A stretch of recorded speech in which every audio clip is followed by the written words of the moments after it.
So I just got off the phone with someone who's pretty big on the comedy scene, and she gave us permission to share the fact that we're actually going to be launching a whole new series of Common Core math initiatives with her. Excuse me, but math isn't really our thing.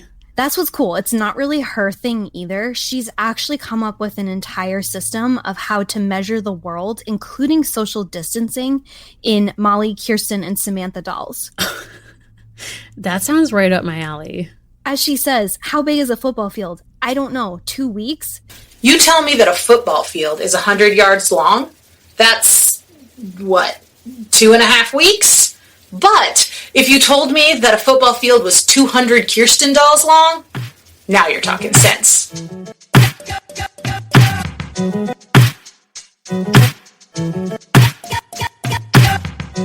Welcome, everyone, to American Girl, the podcast. This is the show where we're reliving the American Girl series book by book.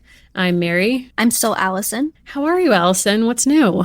You know, I didn't think that we'd still be talking about quarantine. I mean, no one else is, so that burden's been relieved. But no, things are going okay on my end. I'm so happy we're talking about Samantha today. Like, so happy. It is honestly such a source of joy in my life these days because, you know, I'll just be honest, the fatigue of quarantine and just also my incredible frustration with people acting like because it's nice out, it must be over, is really starting to get to me a little bit. So having something that is just like a pure net positive in my day, which this show 100% is really something to look forward to. I was thinking recently about, you know, the way that people were excited for the 1920s and the different ways that there must have just been such a trauma fatigue going into the 1920s that it's kind of a miracle that so many interesting things happened artistically. Yeah, that's actually true. I mean, how come people weren't just sort of hanging out? I mean, they were, but... I mean, you know, people kept creating, people kept making, they were innovating. I mean, Samantha taught us all about progress this week. We'll get she into sure that, did. Yeah. Wow. And Edith. I mean, please don't write Edith out of this story. I would never. In our moment, it's like things that are giving me joy is getting to read new books that are coming to my house, getting library books finally. Thank you so much to my local librarians. They are my municipal heroes at the moment. Mm-hmm. Also watching Selling Sunset, knowing that you're watching it. Allison, this show. I mean, first of all, I saw you texted me that you were watching it. And I remember dropping down on the show when it first hit Netflix because I will watch literally any real estate centered show. I love going on Zillow house tours when I'm not looking for a home. So, I mean, that's like, I mean, you know, my love of a TikTok house tour. Also, quick aside, shout out to the listener whose name escapes me right now, but you are an absolute hero. One of our listeners knows that I love house tours. So as a wedding gift, she filmed herself giving a tour of her house and sent it to Anna and I. And it absolutely made my day, delighted me, and I love her style choices. She paints the back of her doors different colors. It's very neat. Anyway, quick aside. Selling Sunset, I don't know why I didn't just like take it all in at once. Maybe I had too much joy still. Like I hadn't declined enough yet. Last night, I dropped down on Selling Sunset after you were watching it, and it's truly like, it feels like Xanax. It feels just like such a calming effect. I'm not going there to have any deep thoughts.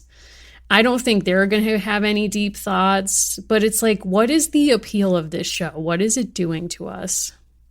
So a wise person told me that part of why I may be liking it is it's by the same team that made the OC when it was very good and those kinds of shows. So it's also kind of a very specific hit of nostalgia where it is the same kind of dynamic as those old reality shows where these people are both fully savvy that they are on a reality show, but they're still faking it like they don't know. Yep. Yeah. And I think there's this also thing going on with it too, where we could get into how the other half lives and how Samantha is and is not aware of that book or that concept in her life. But I think shows like this allow you an entree in a very uncomplicated way into how the other half or 1% lives in our world today, without any kind of moral judgment of how the structural capital issues, inequalities that create the kind of wealth where someone can say, like, find a buyer who's worth $250 million, as they did on the episode I watched last night. Like, that's insane. But at a certain point, you just want to lay back and be like, I want to see some really ugly, huge mansions that are being sold for prices that I can't fathom. It's also, if you watch Keeping Up with the Kardashians years ago, Kim was kind of a trendsetter, I think, or was reflective of a trend. I'm not sure, but I live in an old Victorian house, but she had everything so white, so monochrome, so basic, so pared down. And now it feels like every house that we see on this show is very much that same way. And I think part of what I enjoy about it is I would not want to live in any one of these houses. Nope. Never. I'm not a modern architecture person. I love mid-century modern. That's about as modern as I'll get. But watching them live in like basically institutional aesthetics by choice, where they're like, I need all the walls to be white. I need like the vault ceilings, where I'm watching it and I'm thinking like your heating bill is insane, or like your air conditioning bill is insane because of this. But again, I have to remind myself, like, these are not the practical concerns of anyone on this show. No. Like, never. No, I mean, concern about the environment, concern about other people, not really like high on their priorities also, usually. The women who are real estate agents on this show, at least two of them at the time of my watching, have long distance relationships. And by that, I mean one of them is her husband lives in Miami, ? The other one, and this is the one I'm concerned about, her boyfriend plays minor league hockey in Slovakia. He was just traded to Sweden. And I'm like, this isn't going to work out, ma'am. So I think the purpose of her relationship specifically is we also see something I think the show is actually really smart about is kind of revealing how these women are constantly put in positions where they're vulnerable and they're sexualized. Yes. And men basically trick them into bunches that are dates and not business opportunities. And I think in some ways the Slovakian hockey player boyfriend is a buffer. Like it's a reason that's like real enough, but also not a time commitment. And she at one point takes a phone call. It's very contrived, but she takes a phone call and she then, quote, like makes an error with designing. And it's like, the phone call is not the issue. And her boss calls her out on it. And she says, like, I let my personal life get in the way. And he nods, when that's actually not what happened at all. But I like that everyone kind of is like, I think they're all in on it, which is why I can enjoy it. I don't like when people aren't in on the narrative, right?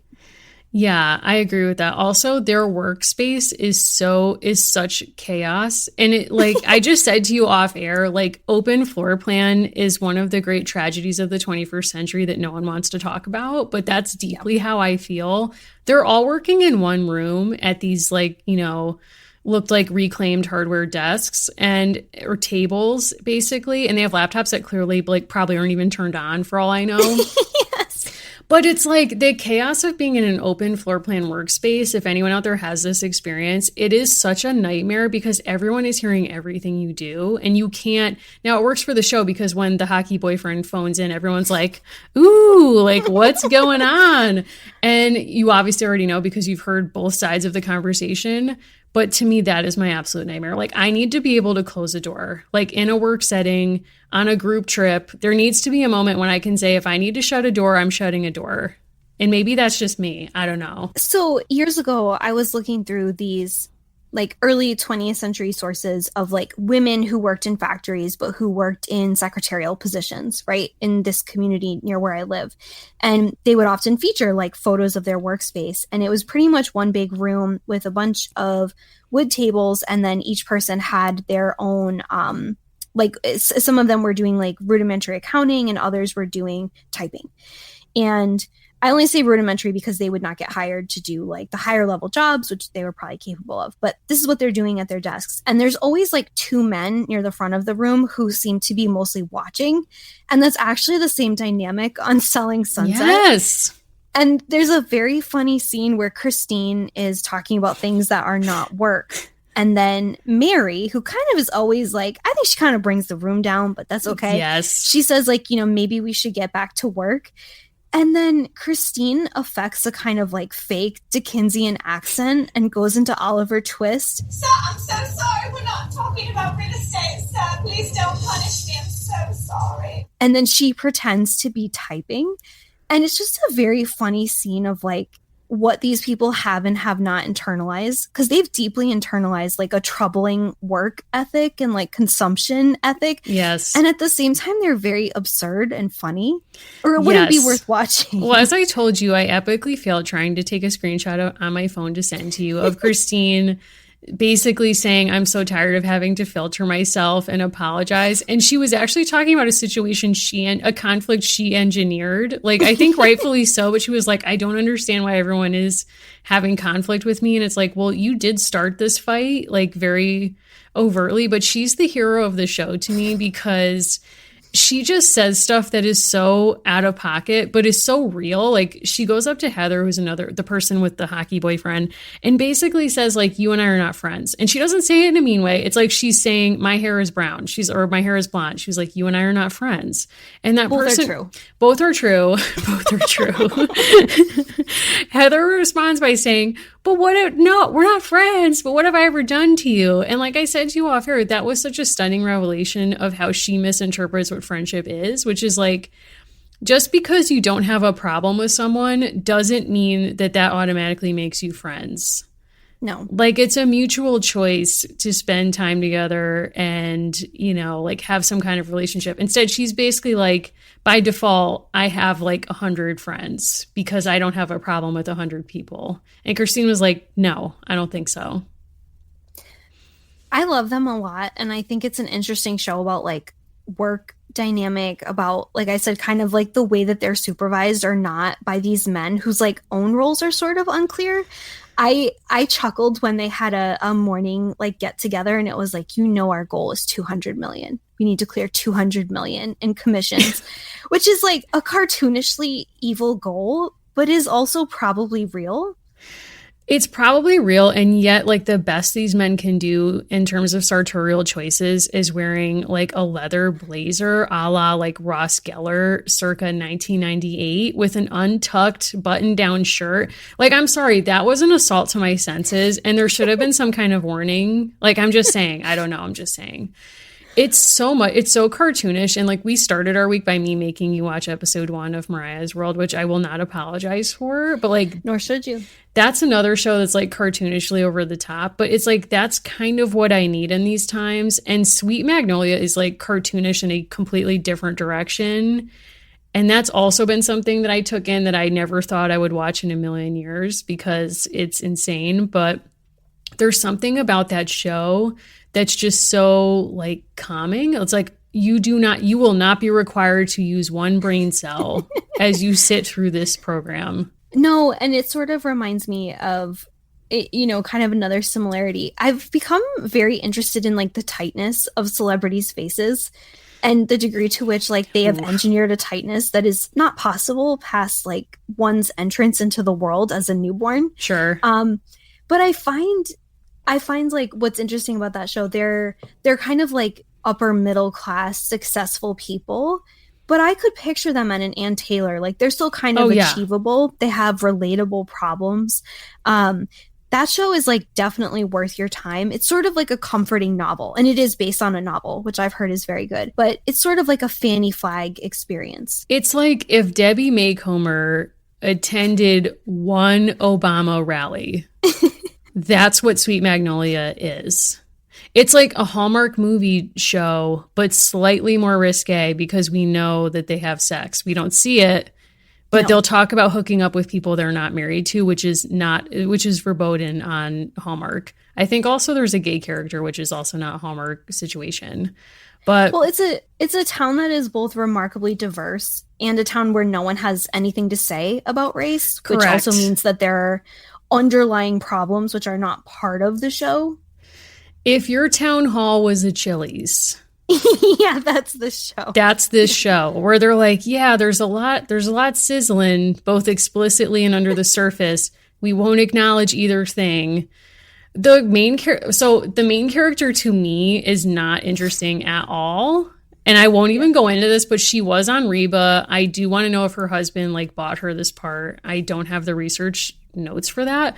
But the other two friends are played by the person who was the star of Drop Dead Diva, which honestly, if you could survive the premise of that show, you can do whatever you want. I don't care. Second person, Her name is Heather Headley, I think. She, to me, will ever forever be famous because in my 8th grade field trip to New York, which I was like, whoa, this is big time. I'm going to New York. I had to have lunch at the Harley Davidson Cafe. Hold your applause. Really on brand for me. And then we got to see Aida, which is a musical made by Elton John and his writing partner who made The Lion King together. And this was like in no way as much of a hit. To me, like she was so phenomenal. And I still love the music from that musical. So the minute I saw she was in it, I was like, I will watch because of you. And I'm happy that you have this opportunity. And I wish the woman who played Barbara Jean on Reba was the lead person and not that person. Like if we were going to take a minor player from Reba and recast her, it should have been the woman who played Barbara Jean. Gavel. I don't have anything to add. I'm still kind of reeling. Someone described us on Twitter as like half sophisticated retrospective and like half Bachelor hot takes. And I disagree with that quantification. Okay. But it's not. What's been going on I know there's some things going on in the online AG community that we wanted to cover briefly. We do. And I think the way that we want to talk about it is a little bit of a contrast. There's been on Instagram a kind of reckoning among the AG, IG community. There's been some problems that have been there for a long time that people are talking a lot more openly about in terms of racism within that community and people inappropriately staging Black dolls or using certain accoutrements from Black dolls, specifically Addie, in other scenes and not really respecting cultural elements. But there's also been a conversation that we were tagged in and grateful to be tagged in on Instagram that was really respectful about becoming an adult and recognizing that you read Felicity away when you were 7 to 12 or 15 years old. And that now, if you are one of our comparably aged peers, you might think about it differently because 1, you've had more education, and 2, you live in a different time. And there are probably plenty of people who read Felicity as a young person. And just like that excuse, like of their time does not say much. If you were a reader who understood slavery, a Black reader of Felicity, you saw very clearly how Black people were represented and probably signaled that it was a problem a lot faster than we did and many other people. That's a fact. But what I appreciated was there were people in the historical reenactment community, some of which just like made a mention of our show, saying like it's a sign of growth to change your mind and to say if your education and your background didn't cue you into that being a problem, now you've been given more information and changing your mind is a good thing. I just wanted to read a tweet about what was happening there because it spilled over onto other platforms. Kendra James says, over IG, there is a mini come to Jesus moment happening in the American Girl doll community concerning the depiction of slavery in the Felicity books, and it's really nice to see. No one is arguing. It's a bunch of women who agree that Felicity let slavery off way too easily, and they're discussing actionable steps amicably. And I really appreciated that. I think that's exactly what should happen. Can we also talk a bit about what happened on Facebook? Please do, yeah. So there was an old tweet that got pulled out this week and went kind of viral again from a user named Not Laja. And she says, sometimes I think about how American Girl really advertised and sold a slave doll in the 90s. This is not a recent tweet, so someone kind of went looking for it. And people responded in a lot of different ways, and we can post some screenshots if you haven't seen it. But a lot of this response was kind of burying this person's critique and justifying different decisions that Pleasant Company has made. You can appreciate Addie's story and also recognize that for a lot of people, it was very hurtful that the first story that represented Black women in this company started as slavery and it was marketed mostly to white people. Yes. Yes. I think there's so much with that right now where there's this kind of like false expectation that we should be able to, as historians, put things in context and maybe try to understand why certain people in different moments make different decisions. But that doesn't mean that you can foreclose the very real hurt that those decisions caused in the lives of people to whom they affected on different levels. So a different version of this is that there's HBO Max, I guess, has launched, and they had Gone with the Wind on their platform originally, and they just pulled it. And a lot of people were saying, like, well, this isn't fair because obviously in 1939, people thought about the interpretation of the Civil War differently. And it's like, yes, that's true for some people. And there were a lot of people in 1939 who found that movie and its depiction of enslaved people and the employment of Black actors at disproportionately unequal rates to be completely inappropriate and hurtful. And, so it's like we have to make space for that critique and for those real, very real feelings. Like in the same way, I like how respectful the conversation has been around Felicity that you described. And I wish there was that equal respect in this Addie conversation, and it's upsetting not to be. It reminds me of, in our Patreon episode, we talked about The Gospel According to Andre, about Andre Leontali, who is a longtime Vogue editor, and it inspired me to go read his memoir, which has just come out, and I highly recommend it to anyone who's interested. And in that memoir, he talks about a photo shoot he styled for Vogue in which he did a Gone with the Wind theme, but he reverse cast it and had elite white fashion designers play the Black parts in the movie. And he basically says, I would not do it the same way now. This was in the mid-90s. But essentially, when he was pitching this, a lot of people were basically saying, why are you so upset about Gone with the Wind? It's a classic film. And he basically was saying, like, I'm a Black person. You have no idea what this feels like to watch that movie. Like, you can't be a Black person and watch that movie and not be upset. And the fact that they wouldn't make space for him to even like have that conversation was in many ways more upsetting than a lot of the other conversations that were explicitly about race that he was a party to in his career. So I think it's just really important to make space for those feelings. There, and there was some responses of people saying that, like, she's self-liberated and it's a small piece of the books. But I think part of the problem is that person is still allowed to feel that way. Like, that person has like every right to feel that way. A lot of the responses were along the lines of like, don't disrespect Addie. These books teach really important lessons. And I think kind of the point of our show is that conversation needs to move to a yes and. Yes. Like, a thing can be really important to you and you can hold it up later and say, I understand it differently. Right. And I think that's part of the benefit of rereading books that were meaningful in childhood as adults, because, of course, one of the hallmarks of being an adult and hopefully an emotionally mature adult is the ability to hold more than one emotion at the same time. Mm-hmm. So I can both be really frustrated with the fact that Pleasant Company chose to depict its first Black doll as an enslaved person. And I can recognize and appreciate how important those stories were for readers when it first debuted and still now as an entry point into conversations about really important history and ideas in our country. So I think that's the both and is what's needed right now. And I hope that, that conversation moves in that direction. But it's a scary time right now, and it's a really sad time right now in terms of like trying to facilitate and have mature conversations about race. Yeah, and dolls are part of that. dolls are part of that. And I'm curious about that. Did you hear that the next historic doll is set in 1986? I did. I think I saw Acid Wash. There's a Walkman. Yes. Which, oh my God, like. First of all, the fact that we're old enough, I was born in 1986, to literally be history, I mean, yeah. I'm spiraling about that. I'm not in it, like, my birthday's at the end of the month. As we know, we are approaching Leo season. Hate to bring that up.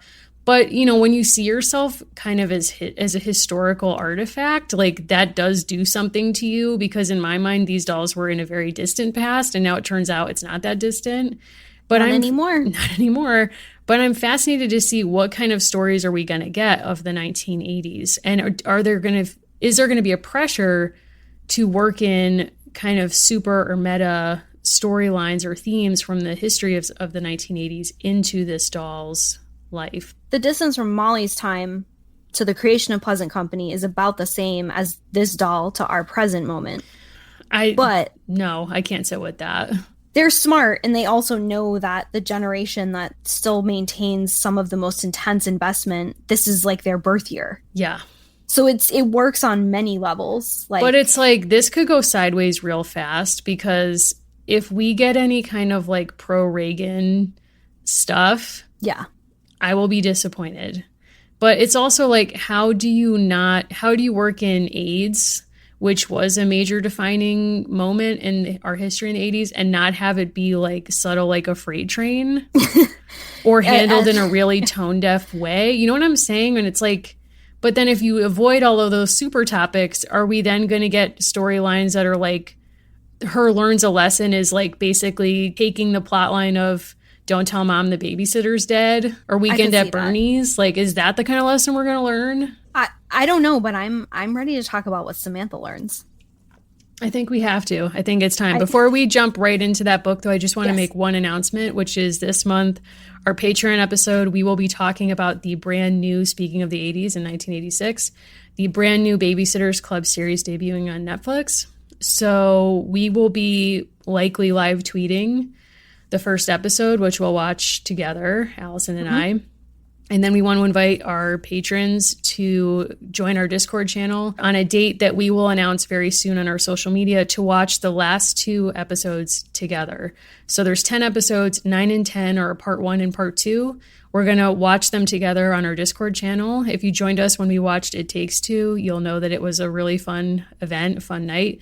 We can all use a little levity at this stage of the game, and Babysitters Club was definitely a formative series for me. So for our Patreon episode, we'll both be talking about the series that we watch, and I think we're going to reread book 1 just so we can kind of compare the original canon series with this latest adaptation. So we're very excited to do that, and we hope you'll join us.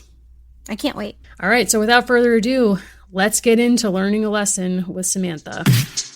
This episode is brought to you by Podcorn. Podcorn is a marketplace connecting podcasters to advertisers for native podcast sponsorships. What does that actually mean? Well, for our purposes, it means that we don't have to run ads on our show for products and services we don't believe in.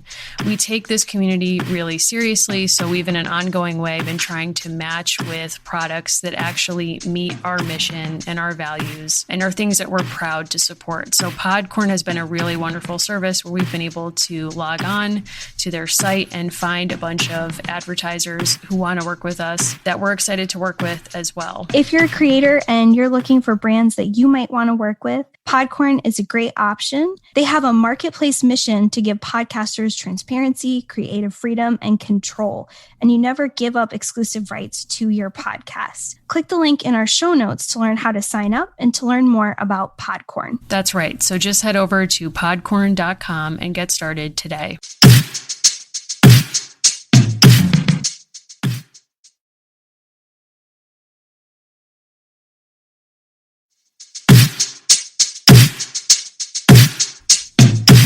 Okay, so our publisher, our trusty publisher, once again, giving us the summary.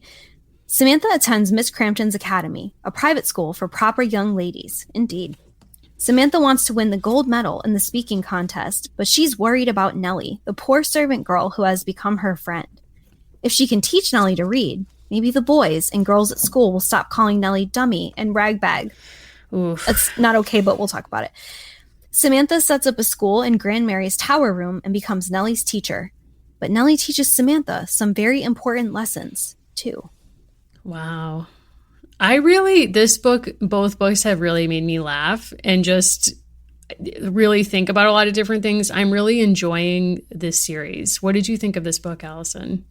I feel like a eugenics family planner wrote that description, like with the way that they're talking about class and intelligence. Yeah. So we're really enjoying these books, and a few people wrote to us saying that this was among their favorites in the series because it's kind of where we start to see Samantha evolve from still sort of an involved young person to like really learning Nellie's backstory. And part of me longs for just Nellie to have her own life, her own platform. But part of this is like framing Nellie's story through the prism of Samantha's privilege. Like, what does it look like through her eyes? And what is it like for Samantha to go to school in 1904? Yeah, and I think this is kind of a moment that sort of cries out for a fanfic interpretation, because reading this book, I really did wonder what this would read like if we centered Nellie instead of Samantha, like reading these same events from Nellie's perspective. Like, can you imagine what Nellie's internal monologue was when she heard Samantha's speech?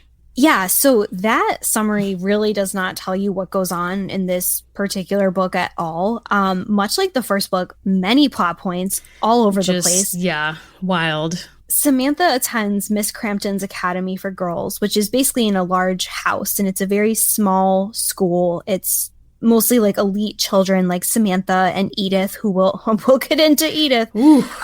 Harriet alert. But so they attend this school, and part of what comes out in this book is Nellie and her family have now become staff at a house down the street from Grand Mary's house, and Grand Mary has hooked all of this up. But we're learning that Nellie has actually not had an opportunity to go to school, and now that it's been presented, she's anxious and ambivalent about it because she feels like she's, quote, too old, which was kind of a shocking revelation. Yeah.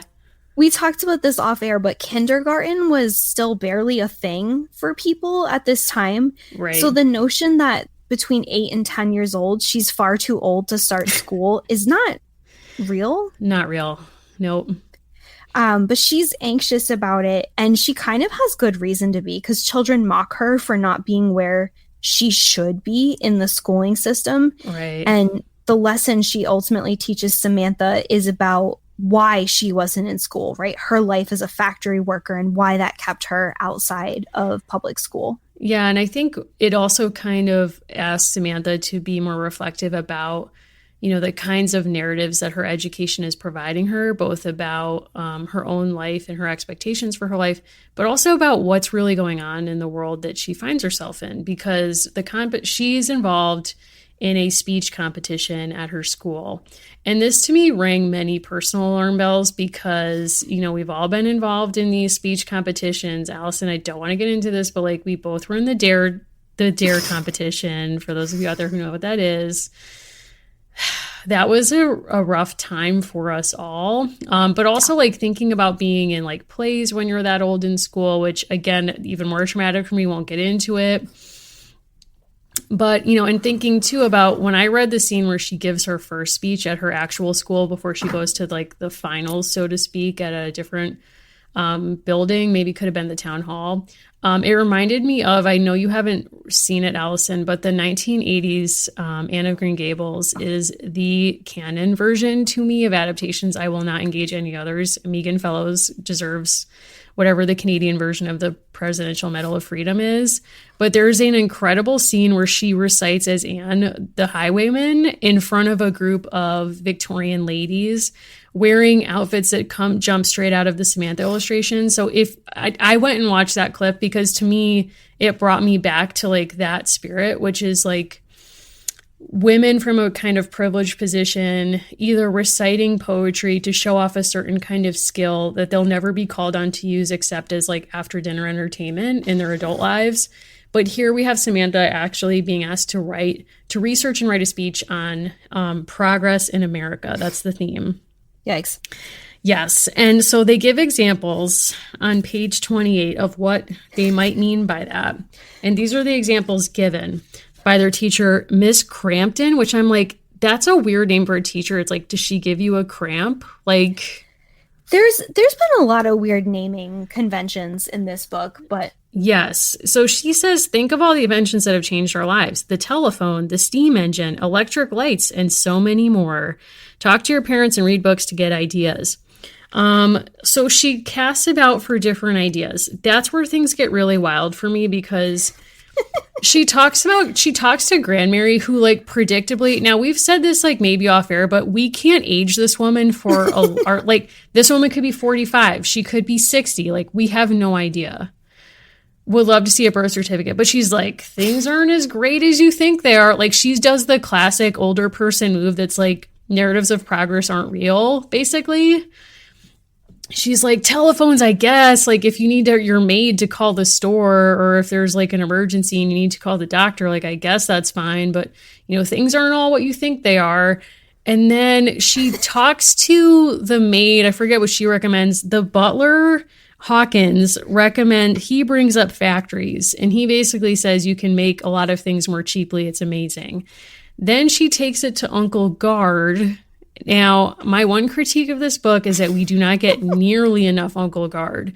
But when he does show up, it's to play lawn tennis alone. Cornelia's MIA, ... He shows up with the love of his life, his car. And, he's basically like, what about cars? ... Too much. And she settles on factories. But Allison, the whole time I was reading this, especially because the part 1 of this book, when we're at her school, and they kind of take you through, the exposition is like, here's what a day in her life at school would be, which was really interesting because I forgot how much emphasis there was on physical hygiene and calisthenics. Mm-hmm. And I kind of want to drop down on that for a second, because I think that that's signaling a kind of progress that the books doesn't want to talk about, but surely would have been part of this conversation, and that's eugenics. This book, in a lot of ways, was like born out of like every interest I had about the progressive era. Like, I told you, this book is your book. I know. When you were saying like, Allison, you liked this book because it's so you, like, rigidly playing school even when it was supposedly for fun. There's no need to not take it seriously, right? Elocution, that's my nightmare. Public speaking, contests, like these are all like this. It like checks every box. It checks every box for you. Stuff about labor history, like it's everything to me. There's something really interesting, and I've seen photos of women playing basketball at school around this same time, and they're very much dressed as Samantha is. There's a lot happening here where, like, I feel like Edith is a drop-in for another Roosevelt reference. And I think part of what's not being said, but is like very much here, Samantha's being raised in a culture that is telling her that rich people are better and inventions are the same thing as progress. Like, inventions necessarily make life better. And things like calisthenics and like her very rigid training to be a lady, like very specifically, she's being trained to be a very specific kind of woman who will marry a man of her same race, her same background. She will associate with people in the same way. But she is the kind of person who in 10 or 12 years is going to go to college because she's still going to be fired up by things. She's not going to want to marry right away or ever. And she's the kind of person that Teddy Roosevelt will give speeches about, because that is not his idea of progress. It's like women who learn, women who exercise, women in control of their bodies, who also primarily serve as rearing children that replicate their class and social status. Yeah, I mean, ideally what he would want is for a woman to develop there was a real prize of self-control in this period. Speaking from a medical perspective, if you went to a psychiatrist, which is a new profession in this moment, what psychoanalysis was in 1904 was literally suggesting to someone that they adopt greater self-control. That's it. So like Freud's not here yet. That's what psychoanalysis is. But that's everywhere in the culture. So Teddy Roosevelt was obsessed with self-control. So many of the progressives were. And all of these things were allegedly a path to you having greater control over yourself. But for women, that was supposed to, as Allison is saying, suggest that you control yourself in terms of developing your body and your mind, and learn painting in the afternoon and do those insane learning how to swim without water exercise, which that photo in the back of the book blew my mind. I felt like the author just found that photo and was like, I will find a way to work this into the book, which I respect. That was crazy to me. But at the end of all of this, as Allison's saying, when you marry someone to serve civilization, which is yet another idea people are obsessed with at this time, you have to voluntarily, the sign of your power as a woman is to surrender it and then to retreat to the home. Because being a mother, producing the next air quotes race of Americans, white elite Americans, that's the greatest thing you can do. And I think you're right. I don't think that would be enough for Samantha.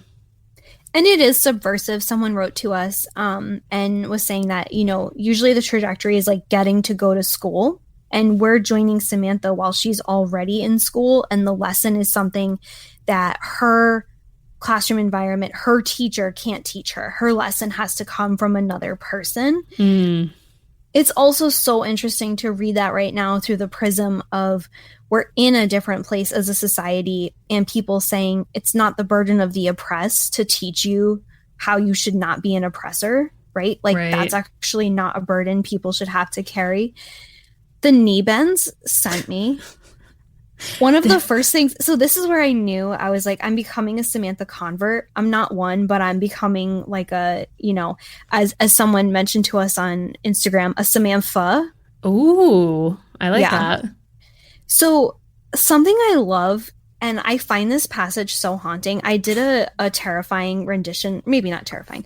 I did a rendition of it. This is straight out of a horror film. And then you sent it to me with no context. I just got this audio file.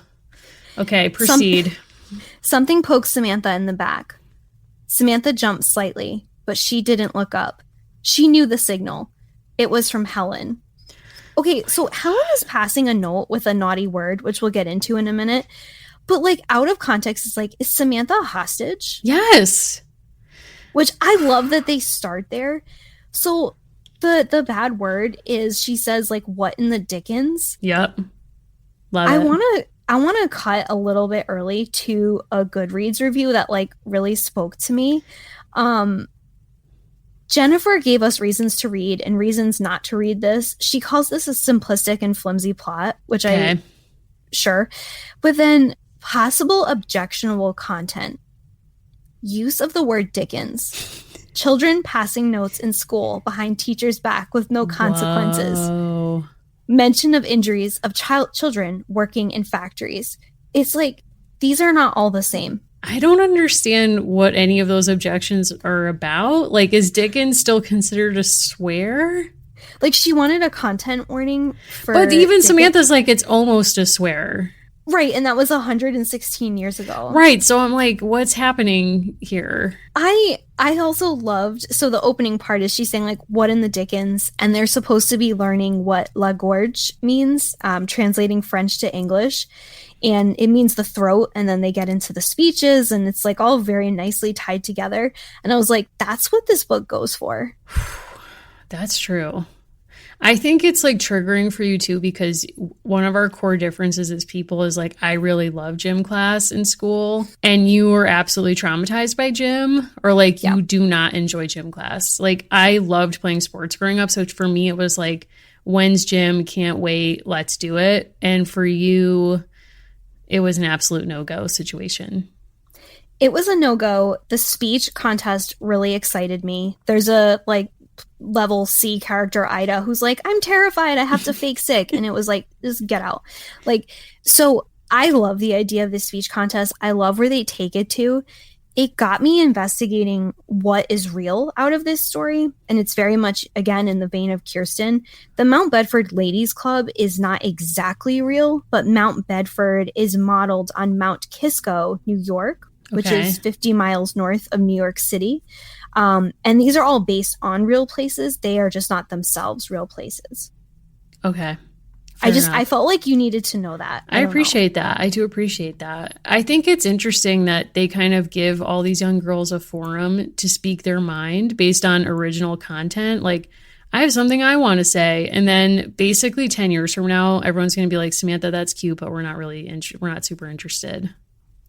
No, and I was very struck by the framing of it. You know, progress in America. Samantha starts by talking about factories as the epitome of American progress and then reels it back. And after Nilly gives her information that is like deeply haunting and traumatizing about her own time in factories, Samantha changes her mind. And I think this is probably what's interesting about this. We talked a lot about like how Samantha feels guilt or doesn't and the way she moves through the world in the last book.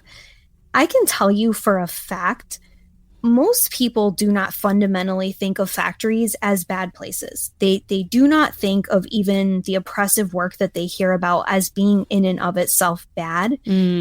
Like truly the most unrealistic part of this book is Samantha's almost immediate transformation as a rich person to believing it is bad.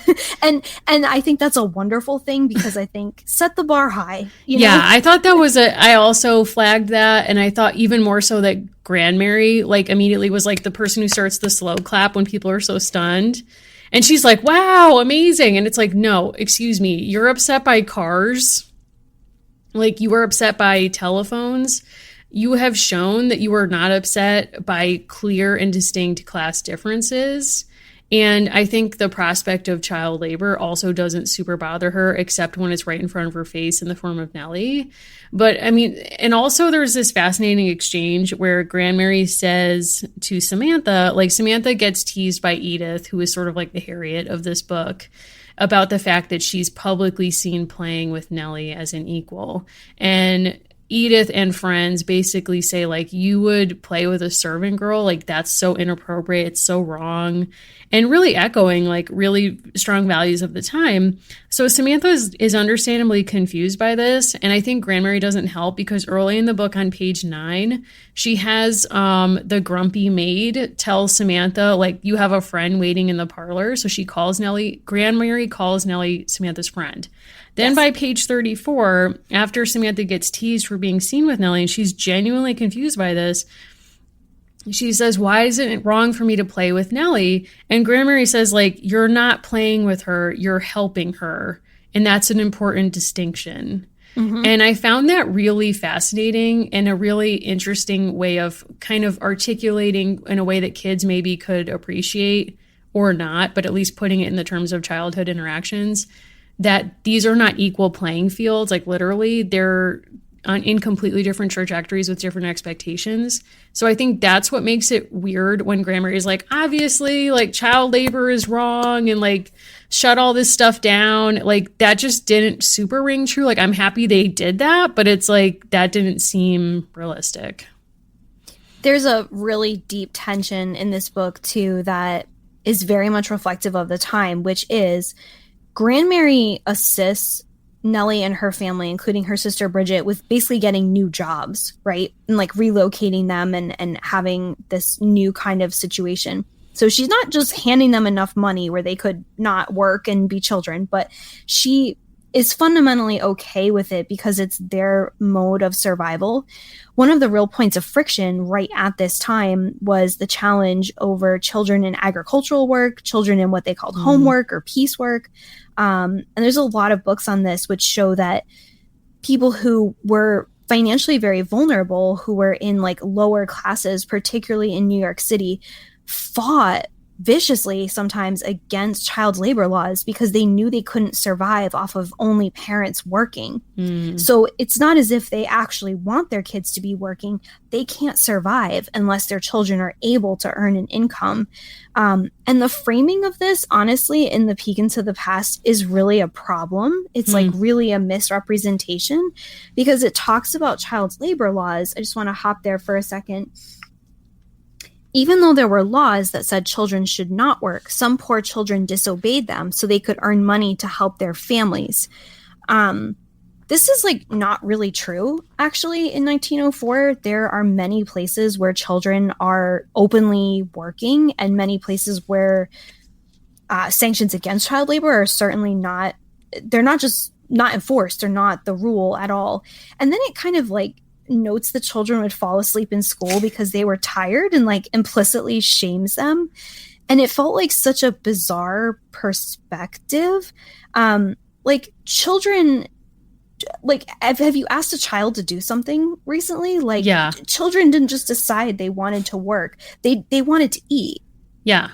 Well, and also, like, you're privileging children with the capacity to make decisions for the family when obviously that's not the power dynamic in families then or now. Like, no child would wake up at age 6 and be like, Dad, just want to let you know I'm quitting school and I'm going to work in the factory down the street to help support the family. It's like, that's not what happens. No. And, you know, I think I literally saw that paragraph and was like, this is so strange to shame children in a book that's designed for children. And I really did wonder if they just found that photograph. I know I was kidding before about the swimming with no water photograph and saying like, oh, I'm going to work that into the book. There's a photograph in Peek into the Past of kids literally asleep at their desk in night school. And I really did wonder, like, did whoever wrote this part say, hey, I found this really awesome photograph and it's going to be relatable to kids now who are bored at school. So I'm going to put this in there and then just sort of like work the history around it. Like, I'm not being facetious. Like, I genuinely wonder if that's what happened. Well, and contrast that, right? So, I mean, there's a lot of this tension, particularly in communities that are not homogenous, right? Like highly diverse communities with people from all over the world, right? Places like New York City.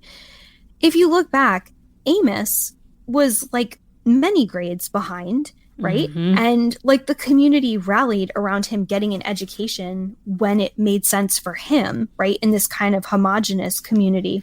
Yep. In this situation, like it's not being said, there's kind of this implication that like these poor children, like they're just not able to obey. They just want to work. They want to do whatever they want.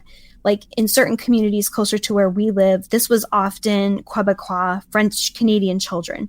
There was this perception that they were just disobedient. They would do whatever they wanted. They misbehaved in school. And it's not really true. It's like they weren't being set up for success by adults who can and should have known better. Yeah. Like I think of this like very jarring statistic of there was a school system, or it may have been the whole city in Baltimore, where they started instituting eye tests for every child. And this, like, I don't want to call it miraculous because it's a structural failing. All these children started doing so much better in school because literally no one had ever taken the time to understand that they just couldn't see. Wow. Like, Yeah, that I mean, to me and is what's happening. Yeah, I totally agree with you. That's what I was going to get into, is another issue in the progressive era, or how we think about it, is sort of like the framing of the individual versus the collective, and who's in charge of, who should be responsible for solving problems in society. And there's so much of an empowerment of individuals in this moment, and certainly in this book that reflects that worldview, that like Samantha thinks, I can just decide to start a school in my house. I will take responsibility for catching Nellie up, and I will solve this problem. But you could also read this book a different way and say, like, wow, what a structural failing for this town. And you can actually point the finger at Samantha's school and say, hey, you're probably not paying any taxes because you're a nonprofit. What if you paid your taxes and we had more funding for this public school, didn't have 30 kids to a classroom, and had greater access to resources to, I don't know, help kids who are starting at very different access points because of, you know, work requirements or whatever. Maybe they can't even afford to have a night school option at this school. Like, that's a way to think about this problem structurally. Like, what kind of revenue are we not getting from some of these nonprofit actors in town who are likely would vote against helping these very people? So instead, we have tasked an 8 or 9-year-old with starting a secret school in her attic. And, you know, she gets the personal feeling of a win, like, well, I helped you. Like, that's this sort of like white savior benevolence that's also very typical of the progressive era. But I kept thinking, like, and then as now, like, let's call out some of these like structural issues in the town and at least like redistribute some of this revenue. When I used to do more Gilded Age history, people would always talk about the income tax as if it was like the worst thing to ever happen to rich people, when truth be told, particularly in the past 40 years, they've turned out okay. Mm-hmm. And people would talk about it like it was a plague that descended. Like, this ended with the income tax. It wasn't right. It wasn't fair. Kids who weren't rich started to go to school. Oh my God. But the framing of the peek into the past, like, assumes that you're as comfortable as Samantha, because it says not everyone went to a school like this. And it's actually that almost no one went to a school like this. Right. And I think of the difference. I do think this is a very smart book. It's very reflective of progressive era. I think of the difference between Addie and that tender moment of her teaching her mother words, like, which is, I think, genuinely one of the most moving scenes I've ever read in really a book. I mean, I think that scene is so brilliant. Yes. What Samantha and Nellie make you think about, and I don't know that I have a definitive, like, this is my opinion, this is all it is people who are not peers socially, can they be friends in America in that time, in our time? Like, part of the joke of Rich Best Friend Check on TikTok is like, why is this person friends with me? I'm not of their same social class. Right. Yeah. And we're a society that pretends it doesn't matter. But that's the whole premise is like, it used to be like marry out of your social class. Now it's just like, oh, I get all these privileges because my friend is of this class. Right. And I think something that's weird about that is the subject of friendship itself is wildly understudied, especially within history. And I would love to see more work on history, but on the history of friendship. But the story that we tell about the United States, both in histories of early America and in just, how we like walk around our lives today, is that like, this is not a place where we respect deference or we require deference. Like in early America, you were expected to defer to your betters. That was just part of it. And then when we became the United States, allegedly, according to like Gordon Wood and others, that magically disappeared overnight and everyone was equal. Spoiler alert, that's not true, because here we are with TikTok, my best friend's rich check. But, what are the terms of a friendship in which deference is informally required? And a book that I just read in galley form that's really excellent, that's coming out, I think, in a week or two, is called Big Friendship, by Anne Freeman and Aminuto So, who host Call Your Girlfriend. But they're longtime best friends, but they actually write a kind of like social history of friendship, and it's a memoir of their friendship. And they talk a lot about kind of inequalities in their own friendship based on like racial difference, class difference, kind of anxieties about talking about money. So these are not things that we've navigated or solved in 2020, but it is interesting. And I think a really strength of this book that she kind of definitely can point to that. I will say, this is not a critique, but I wasn't prepared for it. That illustration of Nellie watching herself in the factory. It's dark. It's dark. Like, I'm basically reading this book and I'm like, okay, like loving the fashions, like Edith, ?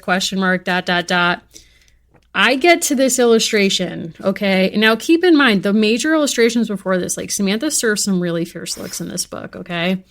I get to this illustration on page 47, and it was like stumbling, like you're flipping through like Thomas Kincaid paintings, and then you get to like the scream, and you're like, what? Like, you're just not prepared. It like jumps out at you. Nellie is also, for someone who's not been to school, she has so much confidence and she has so much knowledge. And I think that's what they're trying to say is like, don't just privilege a rich girl's education. People who have been kept out of schooling still have a lot to teach and have their own brilliance. What's kind of amazing is I don't think any 9-year-old is capable of this level of analysis. They paid us $1.80 a week. That's why Thread is so cheap. Ooh. And I was like, okay, I don't know if she would go there. Samantha stared at Nellie. She couldn't move. Only her scalp was tingling and her arms had a strange ache. Like, say what you want, Samantha feels like there's a neurasthenic moment that jumps out there where she's like tingling in my scalp, feelings in my arms. I'm like, take to your bed, ma'am. You are not well. I do feel like, we have changed hearts and minds on Samantha, and we have prompted people to go back and reread these books. And Allie, Book and Sea Glass Hunter, shared on Goodreads that listening to our show made her want to go back to this. And she describes this book as Samantha descending deeper into a savior complex. I think that's very real. And I think that anyone who loves playing school this much, it's a 911 for me. And I know that person is you. Yeah. So I'm like, I'm examining myself. I'm examining you right now in this moment. But it's like, there is such a savior vibe to this moment in history, what she's doing. And her complete lack of self-awareness. I think what's kind of stunning is that we see her in real time get self-awareness about what factories actually mean and how, like, in a way, like, there's this really nice thing that the book does, which it kind of familiarizes children with the idea of like a declension narrative, that like not all narratives are progress. And you should even really question the ones that are especially framed as progress, that they might not be so. But at the same time, it's like she has no self-awareness that maybe starting a school in her attic and like being the sage on the stage for her friend from like this very class, like privileged position might also be sort of inappropriate, even if it comes from a well-intentioned place. And I think that also speaks to the times in which this was published, that it sort of tells Unpleasant Company that they sort of think that kind of benevolence or helping in your community is like completely like net neutral or net positive. I think that's where people are speaking more and more about the difference between charity and mutual aid. Mm-hmm. That, charity is still usually about keeping the same power structures in place, but imparting a gift, like top down. Yes. And then mutual aid is about recognizing, and I think about this constantly. It's like wearing a mask. Those kinds of behaviors are about saying, like, I want to be part of a society in which mutual respect is upheld, right? Yes. Mutual aid is about saying, like, our survival is tied into each other, and I care about you enough to change my life to make sure that we are in this together. I do think she's 9 and she's trying. Yes. And I think it's a different story than I had remembered, because I kind of, in my mind, like, I reduced her to kind of just being like a foppish, like, playgirl of the Victorian era.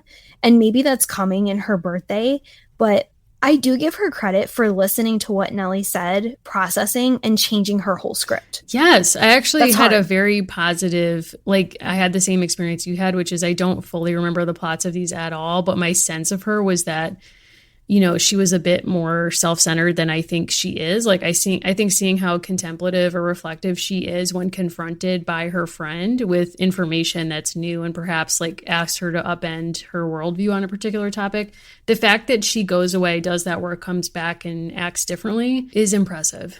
I also think, like, I'm starting to see, like, why people are writing to me and saying Samantha's the queerest of them all. Like, you'll see. Because there is kind of like Carol Smith Rosenberg, like, friendship vibes happening in this book of just like such mutual love and admiration between Nellie and Samantha that it sort of like teeters over into, like, you can see like kind of crush language. And again, they're 9, and I'm like not trying to be inappropriate, but I do think that vibe is there. So I do get what people are writing to us about on that front. So I noticed that. And I also just want to say, I also noticed early in the book that we get a from nowhere and never referenced again detail that Samantha is being forced by Grandmary to wear flannel underwear to prevent her getting consumption. I am really nervous about this. First of all, I'm obsessed with consumption. So like, if we go in a TB journey, like, watch out. However, I'm not prepared for that to actually happen. I don't think that we will. Part of why I'm very glad you brought that up is Nellie kind of brings everything full circle by saying, like, how do you think Jesse gets cheap thread? Or like, how do you think things are made cheap enough for you to have so much and other people so little? There's a lot that you can read about factory life from this time, including Liddy, which is like classic children's literature, but like basically the same kind of story as Nellie. There's a book called Where Am I Wearing? That I think does a good job of connecting like how your clothes are made to global politics. And sorry, I'm kind of ramming this in, but I think it's an important film. The True Cost is like the modern Nellie story. It's about like the true cost of fast fashion. No, I think that's really important. I would also jump onto that there's a great podcast called Articles of Interest, which just wrapped its first season, but the first season of its second season, but the first season explores the origins of different like kind of staple fashions. And there's an episode on denim and how denim is actually made. And also it kind of speaks to what you're saying about the global politics of clothes that a lot of people don't often think about, where this comes from, what the environmental and labor implications are. And it's just very well done. So I highly recommend that as well. Yeah, I'm so excited because I know next time we're going to get a surprise, but I think all of these books for me have been a surprise because they're so much better than I remember. And I think the progressive era still has a lot to teach us. Like, I do think that Samantha might grow up and become a socialist and like raid her inheritance to start like a mutual aid tenement house. I don't know. I would love that. That was my prediction for her, was that she becomes a social worker. Also, tenement houses are very much like queer spaces. Yeah. And so is social work, actually. If you read the history of social work, there was a lot of issues with, they would basically break into people's apartments because a lot of what was fueling them was like, we need to see your environment so we can make an adjustment. So to make you air quotes normal in medical situations. And oftentimes they were adjusting women who had what we would now call queer sexual desire, which at the time was not recognized as such. But they would not fully police that at all because it was like a little bit too much like the calls coming from inside the house. So like there's letters where a lot of their patients would be like, I think you're hot. And they'd be like, like anyway, you're fine. Bye. Like it's too much. It's too much. But just to say, I think you're right. And I think it would work out. Oh, thank you. Just an idea for a fanfic. Just putting it out there. I think you're hot. Eugenics is not. Let's hang. Like when she's in the kitchen and she thinks that the housekeeper is talking about the stove, it's like she's actually running lines for when the social worker stops by. Yep. Well, when Nellie's like, we have better teachers too. When Samantha's like, my school is cool. Like our school is just as good as your school. And she was like, we have better teachers too. I was like, oh God, here we go. It's too much. We'll talk about the queer history of teaching some other time, but if you haven't read Charity and Sylvia, it's like there's a reason women got into the game when they did. Yeah. Yep. Hiding in plain sight is, an important piece of this history. And as Uncle Gard knows, I mean, I will say in the past week, I went and rewatched that clip. I tried to rewatch that clip, which Anna had never seen, of my secret addiction or my so-called, whatever that show's called, where the guy's in love with his car. I was like, I need to see this. Like Uncle Gard has reminded me of this man who's in love with his car. And honestly, it was so fraught. Also, that man genders his car male, which I totally forgot. So it's like he's having like a queer relationship with his car. And I was like, I know it's Pride Month, but like, it's too much. I have to just like, I had to hit pause. Anna was like covering her face. She couldn't take it. And I was like, it's too much. I have to shut this down. You should have told me because I have that clip saved on my phone. Like there's just things that I have saved for just like my reference. One of them is the man who's dating blow up balloon animals. Yep. That's a classic. Like and then the woman, I think we've talked about this before, but I will never stop talking about it. She marries an abandoned carnival ride and then she cheats on him and then she apologizes and they like renew their vows. It's... I can't. We'll share that some other time. It's too much, but the man, when he's like making out with his car and then they cut to his roommate who like seems like a perfectly fine, normal person. Like I don't want to use normal because it's like that's a fraught term, but she basically was like, yeah, there's a lot going on here and I don't know what to do. She's like, I can't begin to, like, if that man offered you a ride to work, you would imagine that. I would be like, absolutely not. I don't know what's going on in this car. That's polygamy, Mary. Yes, it's wrong. I was like, how dare you involve me in like you cheating on this man? That car is your sister wife now. My God, do you think their song was Missy Elliott, Beep Beep? I got the keys to the Jeep. No, I don't. I think it was I do think Kelly. that's his song. Oh, really? That's fraught. But he seemed like maybe he's woke in other ways. And so he's like, it's Missy Elliott for me. I celebrate her queerness and my own with this car. Thank you. Someone needs to take our mics away. We need to stop. Things have devolved. So anyway, we'll be back. We'll be back. There'll be a surprise. I can't wait to talk about Christmas in July. You're welcome. Wait. Keep sending us your Samantha hot takes. Know that we care about you. Know that we read them. Know that, like, also when you kind of come for us very hard, you kind of are being a Samantha. And I say that with like 100% respect. But we also, like, we're Molly's. We get it. I had to break it to someone. She might be a Kit this week. I've not read those books, so I don't fully know. But people say Kit's really cool. Well, I said, even if you don't think the glove fits, like sometimes you must a Kit. Sorry, I was sipping on my Polar during that. That was a mistake. That's fun. Yeah, oh my God. Polar, please sponsor us. We would love actual ads of products that we would love to use. So if you have a business, Allison's losing it. If you have a business that you want to advertise with us, that's cool stuff, please be in touch. Please support our merch shop, which is on our website, and support the artist who designed most of our really wonderful merch, Bree Morris. We link to her work. She's fantastic.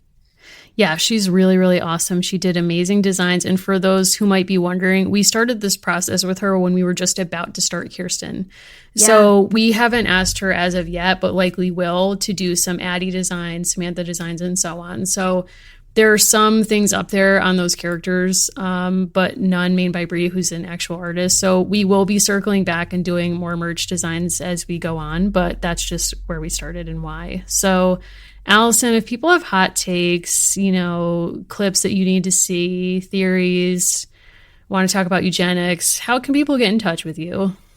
If you're married to your car, you can reach out to us at American Girls Pod on Instagram, at A Girls Pod on Twitter. You can also find our website, American Girls Podcast. If you have other information, including car wedding photos, I'm at Allison Horrocks on both things. If people want to continue the Freddie Mercury Uncle Guard dialogue, where should they find you? If you want to call me from your dedicated landline in your bedroom for your business, a la Babysitters Club, unfortunately, I won't be issuing my phone number on this show, but you can find me on Twitter at Mary Mahoney123 and Instagram at Mimi Mahoney. I do love all of your self-made house tour videos, all of your theories, your clips, your links. Truly, when people write to us, it makes our day. And we do write back to everyone. Sometimes it takes me a minute, but we do that. And I love your emails. Like, it's so fun being a part of this community. So I guess just like having had a down week with nothing bad in particular happening, but just feeling, like the low grade anxiety that I think everyone has, I just want to be reflective and just say thanks to everyone who listens, as I'm sure Allison does too. Like, it truly makes our day to get to do this show and be part of this group. So we're looking forward to doing a group watch of Babysitters Club. God knows what else, Allison. I don't know. Thank you for making us laugh. Thank you for making us think. And even when you come for us with Samantha Takes, we appreciate you. I want to know what historical man we think Uncle Guard should be with. Oh, yeah. So let's all just reflect on that. And with that said, thank you for listening. Thank you.